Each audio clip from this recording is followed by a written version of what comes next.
years ago, there lived a poor blind man called Shim. He and his wife were childless, and never a day went past when the couple did not pray to the spirits for the blessing of a child. It was only after many years that their prayers were granted, and Shim's wife gave birth to a beautiful daughter whom they named Shim Chong. But sadly, the mother died soon after giving birth, and poor blind Shim was left to bring up the child alone, and as best he could. The years went by, and Shim Chong grew into a beautiful young woman, devoted to her father. One day, old man Shim was walking out alone when he fell into a deep ditch that brought water to the fields. Every time he tried to scramble out, he slid back again into the mud. He had started to think that he would die in that ditch, and he was bemoaning his fate when he heard a voice speak to him from above. "Old man," said the voice, "we have heard you complain many times about your blindness. If you will give 300 sacks of rice to the temple as an offering to Lord Buddha, then we monks will pray for you to be able to see once again." The old man cried out, "Good monks, only save me now and return me safely to my daughter, and I will gladly offer you whatever you ask to give to Lord Buddha." And no sooner had he spoken than he felt gentle but firm hands lift him up and out of the ditch. To the blind old man it seemed that those hands had reached down from heaven itself. Shim was so grateful for his rescue that he thanked the monks again and again, and swore that he would bring the 300 sacks of rice to the temple. It was not until later, when he was already home and dry, that he realized that he had no chance of keeping his promise to the monks. "Oh, Shim Chong," he said to his daughter, "what shall I do? We are so poor that I could not offer 3 bowls of rice, let alone 300 sacks. Now what a terrible fate will befall us, for I have offended Lord Buddha himself." And father and daughter both began to weep, for neither of them could think of any way to pay their debt to the temple. That night, as Shim Chong lay awake, unable to sleep, her mother appeared to her and said, "Go down to the harbour tomorrow. There you will find a merchant looking for a young girl. Go with him, and he will provide the 300 sacks of rice." And it so happened that the Dragon King of the East Sea was angry with a rich merchant, and he had sent storms to sink the merchant's ships on the way to China. After losing ship after ship in this way, the merchant had consulted the high priest of the Dragon King's temple, and he told the merchant that he must take a beautiful young maiden out to sea and sacrifice her to the Dragon King.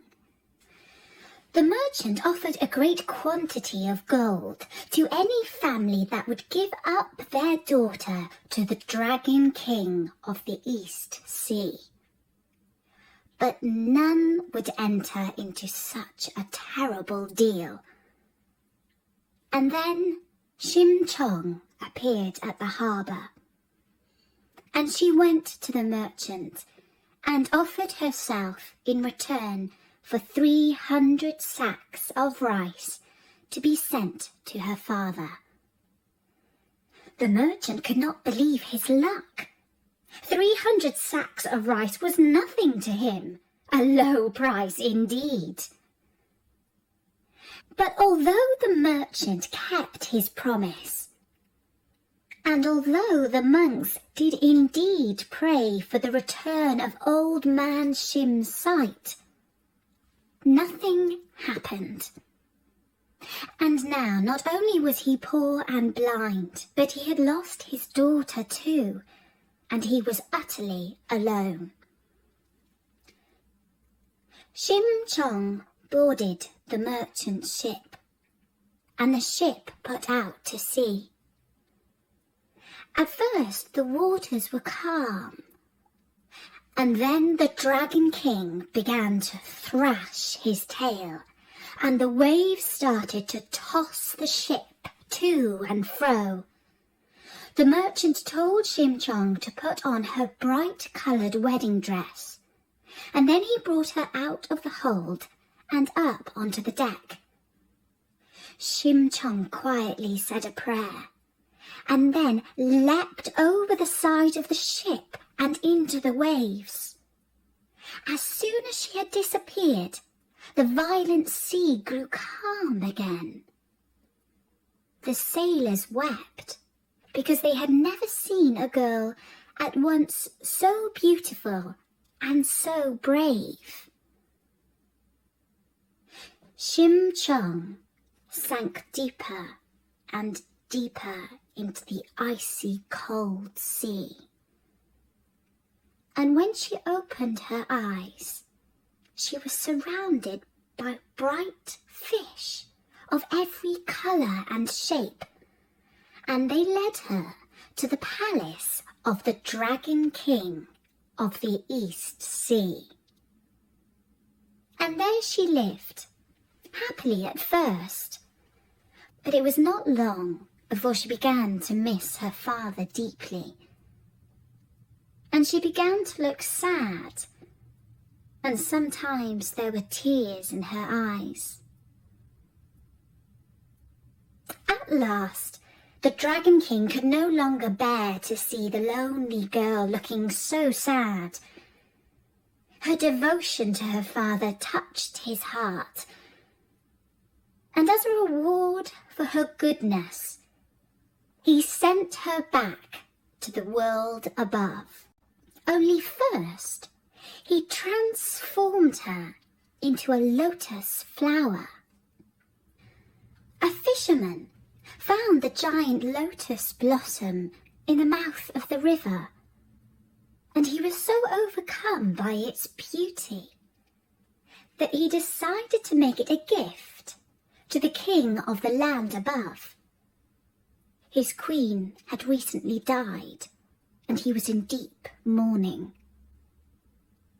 When he saw the flower, his eyes lit up in wonder. He thanked the fisherman with gold and set the flower up in his room. And every time he felt sad, he stood and looked at it, admiring its beauty. What he did not know was that each night, when the palace was asleep, Shim Chong would come out of the blossom and walk through the many beautiful chambers and halls. And at first light, she would merge back into the flower. One night, the king could not sleep, and he got out of bed and drew the blinds to let the moonlight into his room. He turned around and was amazed to see the most beautiful woman he had ever beheld. "Who are you?" he said. "Are you a spirit?" The girl tried to merge back into the lotus blossom, but it had vanished. She could not say who she was, for surely the king would not believe her story. But the king could not help but fall in love with her. And she was moved that such a powerful man could be so gentle and sincere. Not long after, they were married. And on their wedding day, he said to her, "My blossom, now you are my queen. Anything you wish, I shall grant. All you have to do is tell me your desire." And Shim Chong replied, "There is only one thing I wish for. Let there be a great banquet to celebrate our marriage, and may all the blind men of the kingdom be invited to dine with us." His bride's wish was strange and unexpected, but the king gladly granted it, and they held a banquet. And blind beggar men came from all four corners of the land to feast at the table of the king. And the new queen watched from behind the silk curtains, hoping to catch sight of her father. But though hundreds and hundreds of blind men came into the banqueting hall, not one was her father.